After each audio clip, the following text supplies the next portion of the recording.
Le Journal de la Ville, le premier magazine de l'information provinciale.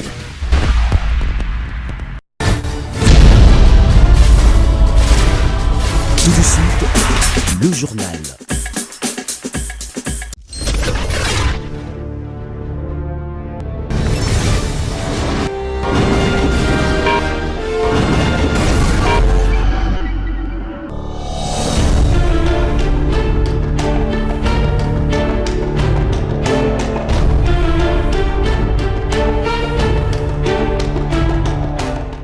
Bon début de semaine à toutes et à tous, mesdames et messieurs. Merci de faire confiance au Journal de la Ville et tout de suite le sommaire. Ouverture officielle ce lundi 4 septembre de l'année scolaire 2023-2024, placée sous le thème Amélioration de la qualité de l'enseignement par la bonne gouvernance et la redevabilité. C'est le ministre de l'EPST qui a procédé au lancement officiel de cette nouvelle année dans la commune de Mongafula. Lutte contre l'impunité, l'organisation d'une conférence l'année prochaine sur la crise dans l'Est de la République démocratique du Congo et la justice transitionnelle au centre d'une séance de travail ce lundi 4 septembre 2023 entre la ministre d'État, ministre de la Justice et garde de Sceaux, Rose Mutombo Kesse et le commissaire européen à la justice, Didier Reynders. C'est tout pour les sommaires, mesdames et messieurs.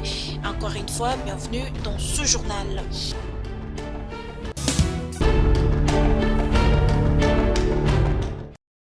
Tel que repris dans le calendrier scolaire 2023-2024, la rentrée des classes a eu lieu ce lundi 4 septembre 2023 sur toute l'étendue de la République. Le lancement officiel a été fait par le ministre de l'Enseignement primaire, secondaire et technique, le professeur Tony Mwabakazadi, dans la commune de Mongafula, à Kinshasa. Devant plusieurs cadres du cabinet de l'administration de l'EPST ainsi que d'autres partenaires éducatifs, le professeur Tony Mwaba, tout en lançant officiellement les activités de l'année scolaire 2023-2024, a fait également une rétrospective des activités de l'année scolaire précédente. Il a étalé les projections pour cette année scolaire qui vient de s'ouvrir.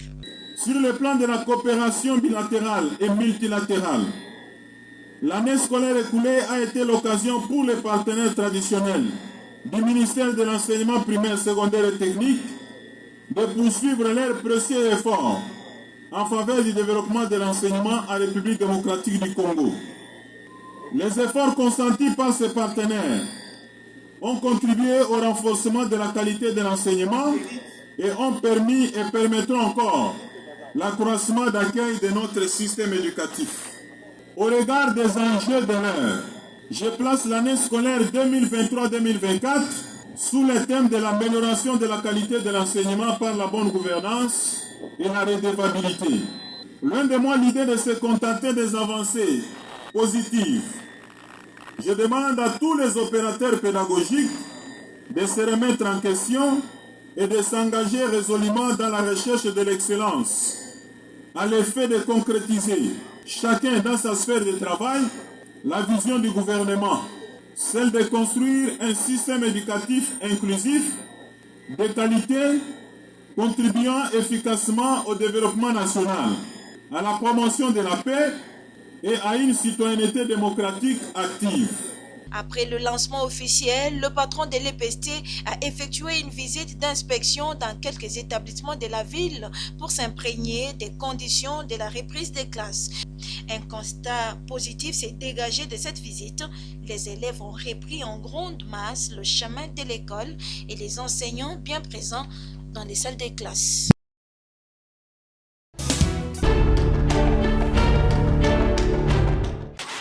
Il est 7 heures passées de 30 minutes. L'hymne national de la RDC debout congolais est entonné au complexe scolaire Saint-Gilbert, situé dans la commune de Ngaliema. En effet, c'est ce lundi 4 septembre 2023 que les Bleus Blancs ont repris le chemin de l'école. Une rentrée scolaire effective, mais timide, comme ces images le montrent. La première journée de l'école est consacrée totalement à la prise de contact entre les élèves et les enseignants. Pour le coordonnateur Ben Bekoma du complexe scolaire Saint-Gilbert, les parents ne doivent pas hésiter à envoyer leurs enfants à l'école. À la télévision, nous disons qu'ici, chez nous, au complexe scolaire Saint-Gilbert, la rentrée scolaire était effective. Nous avons commencé avec les cours de la maternelle jusqu'à l'école secondaire. Je lance un appel solennel à tous les parents du complexe scolaire Saint-Gilbert d'envoyer les enfants dès demain pour le cours, parce que les cours ont repris. La rentrée était prévue aujourd'hui et bel et bien nous vivons la rentrée scolaire au complexe scolaire Saint-Gilbert. Les cours ont bel et bien débuté ce lundi 4 septembre 2023.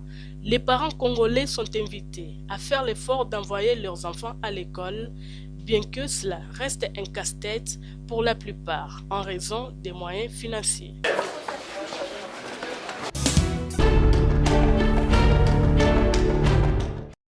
Séance de travail entre la ministre d'État, ministre de la Justice et garde-sceaux Rose Mutombo Kessé et le commissaire européen à la justice Didier Reynders. C'est lundi 4 septembre 2023 à Kinshasa au Palais de Justice. Les deux personnalités ont discuté de plusieurs sujets, notamment la lutte contre l'impunité, l'organisation d'une conférence l'année prochaine sur la crise dans l'Est de la République démocratique du Congo et de la justice transitionnelle. Nous avons une très bonne coopération, donc un soutien, un appui de l'Union européenne aux réformes en matière de justice, et on va continuer à travailler avec un effort européen comme un effort de la République démocratique du Congo elle-même. Par exemple, on recrute beaucoup de magistrats pour l'instant, 2 fois 2500 magistrats. Ça demande de la formation, ça demande de la construction de tribunaux, de l'accompagnement. Donc on doit travailler ensemble à poursuivre ces types de projets. De la même manière, il y a un souci d'indépendance de la justice, mais également de responsabilité. Et donc, comment lutter contre de la corruption, comment lutter contre des abus qui peuvent être commis. Ça nécessite de mettre en avant les chambres disciplinaires, peut-être aussi d'échanger les bonnes pratiques, comme les déclarations de patrimoine, obliger des magistrats qui commencent à déclarer leur patrimoine et contrôler l'évolution de ce patrimoine. Donc, il y a tout un sujet de réforme de la justice qui fait l'objet d'un partenariat. Et puis nous avons parlé de la justice transitionnelle. On connaît malheureusement la situation dramatique de l'Est du Congo, mais pas seulement de l'Est. Et là, on souhaite organiser dans le premier semestre de l'année prochaine une conférence internationale avec la Cour pénale internationale, avec la République démocratique du Congo, peut-être l'Union africaine, l'Union européenne, pour montrer l'attention qui est donnée aux victimes et bien entendu à la lutte contre l'impunité.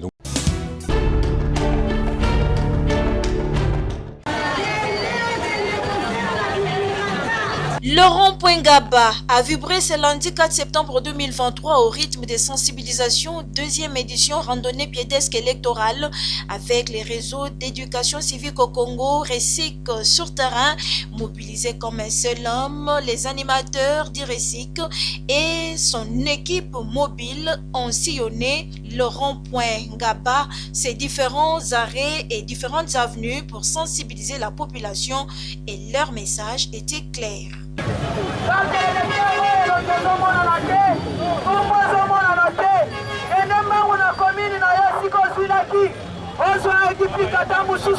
Sur les chemins de sensibilisation, les citoyens congolais n'ont pas manqué de poser leurs questions sur l'obtention des duplicata et la réponse était donnée à leurs préoccupations par les animateurs d'IRECIC.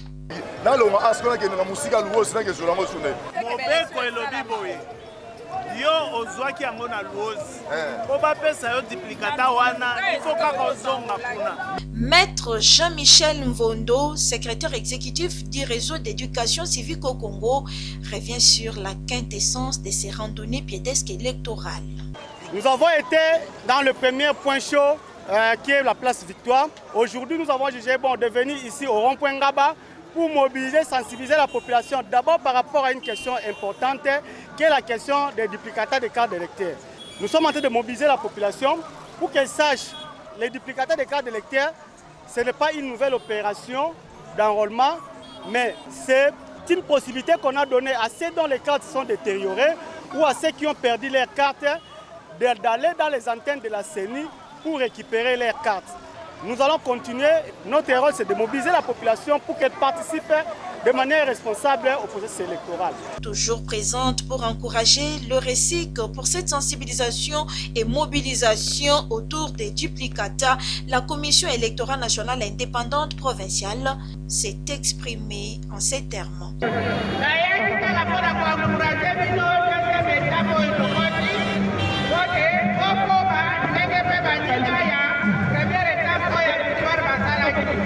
C'est dans le cadre du projet de sensibilisation et mobilisation de la population pour les élections apaisées en 2023, appuyé par 11-11-11 et Protection internationale, que cette sensibilisation est rendue possible par les RESIC dans 6 provinces de la RDC.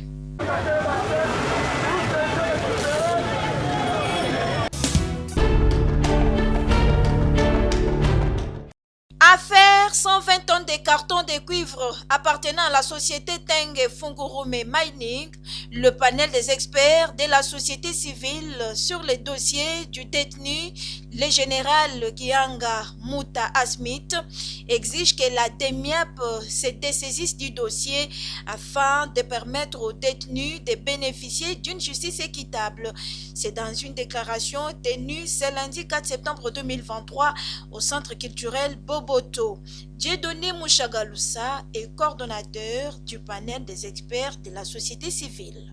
Comme gardien des valeurs citoyennes, le panel des experts de la société civile, à l'instar des autres organisations de la société civile, a appris avec stupéfaction l'interception et la disparition subséquente il y a quelques semaines dans le Haut-Katanga des camions contenant 120 tonnes de cathodes de cuivre appartenant à la société Teke Fungurume Mining. Le panel des experts de la société civile fait observer à l'opinion nationale et internationale que parmi les présumés auteurs de ces forfaits, l'on cite certaines personnalités dont les gouverneurs de province, les ministres provinciaux de l'intérieur du Haut-Katanga et les commandants de la 22e région militaire.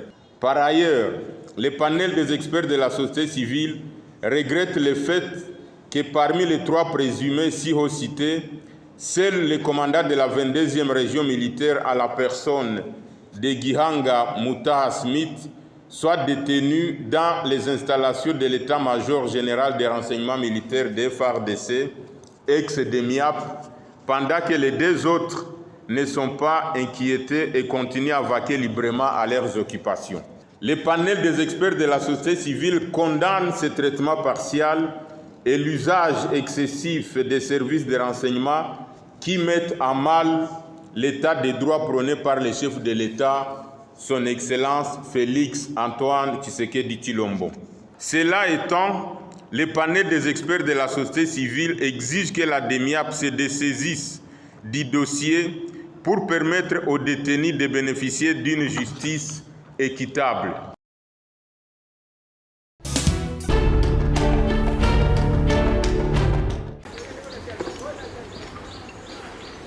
Nous sommes au bord du fleuve Congo, précisément au quartier Mboudi, dans la commune de Mongafula.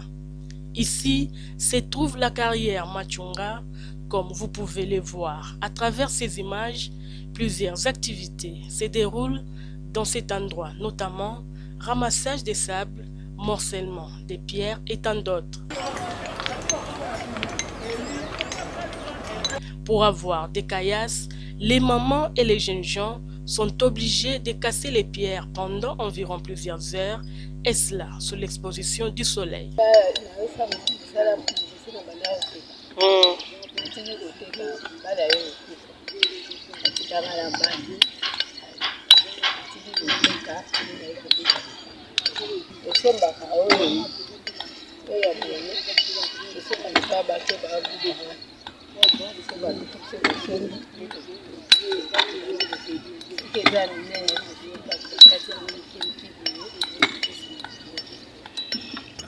Msala tosa msala mabanga tobuka mabanga apa tobuka ngo foto totobola ngo so totobola ngo ane to komisa ngo na moelon ciseau to tobolela ciseau bakata suki te za ciseau oyo eza na diamant donc pratiquement ezozwa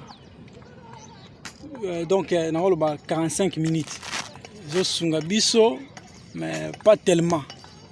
De revenir dans le cause à la moukier.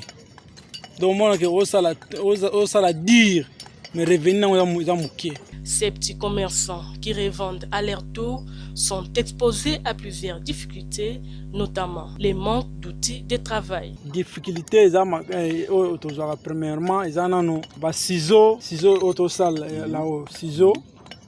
Ils ont des difficultés, il y a ma casse. Il faut que zo kobeta pe marteau, liboso to ba beta o ba tir. Mais le gouvernement par exemple ma batir comme ça biso ka biso to ba sala na maboko. O to ba ko forêt na ba to beta batir que yo vani na yo aller exploser. Le gouvernement boya apesa accès na ba chinois. Bien que n'ayant pas beaucoup de revenus, ces travailleurs admettent néanmoins que cela subvient tant soit peu à leurs besoins quotidiens.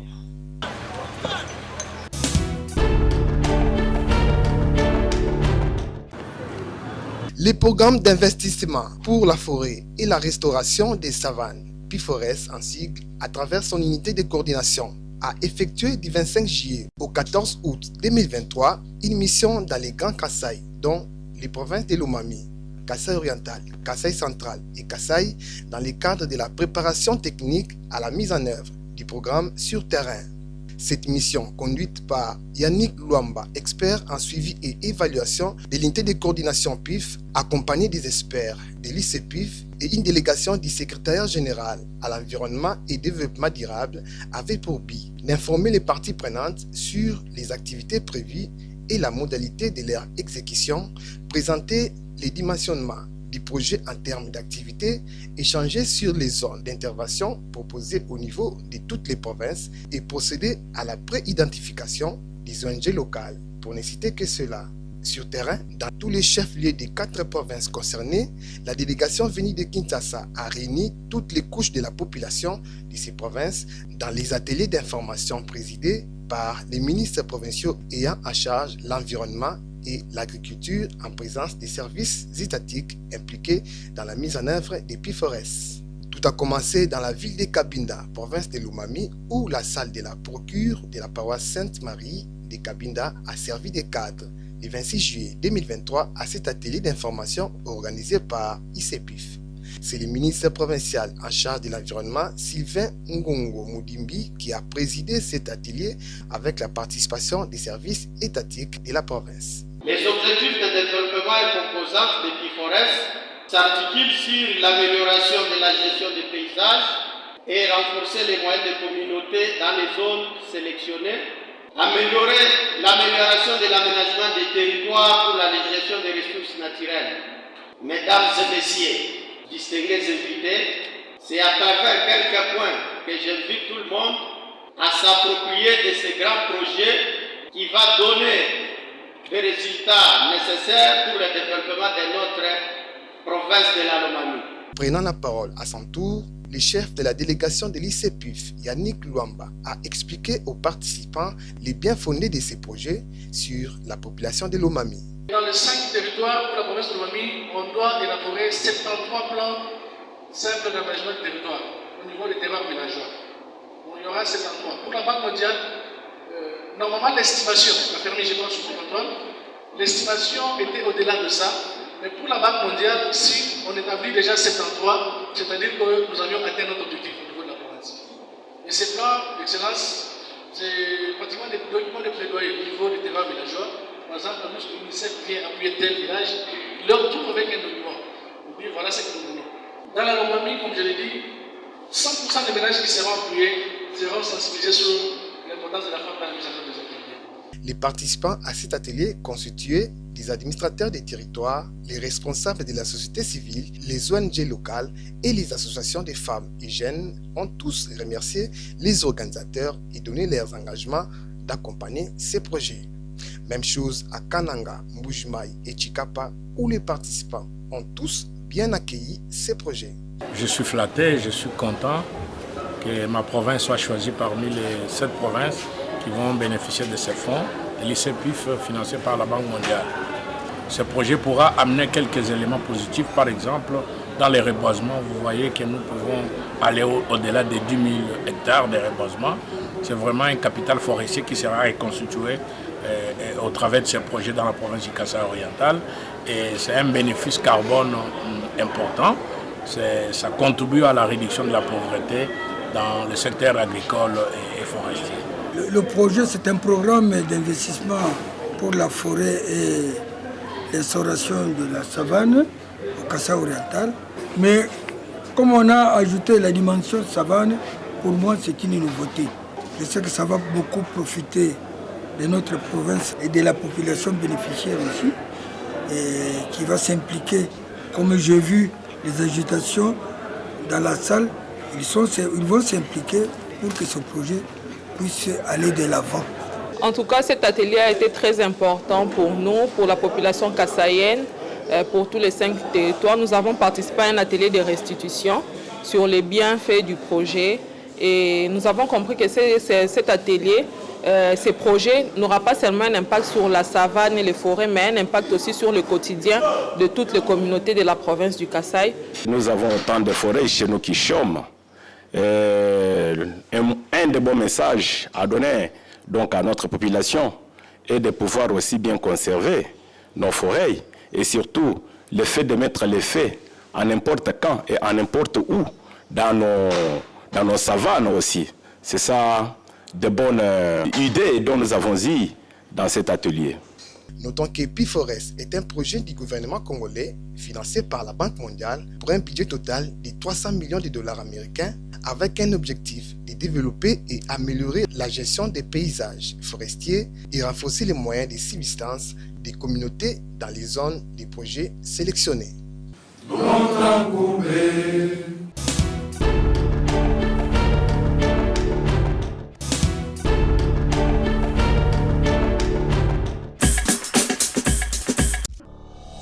Nous sommes arrivés à la fin de ce journal de la ville, mesdames et messieurs. Merci de l'avoir suivi. Le prochain rendez-vous est fixé pour ce mardi et le journal de la ville souhaite bonne chance et plein succès aux élèves de la République démocratique du Congo.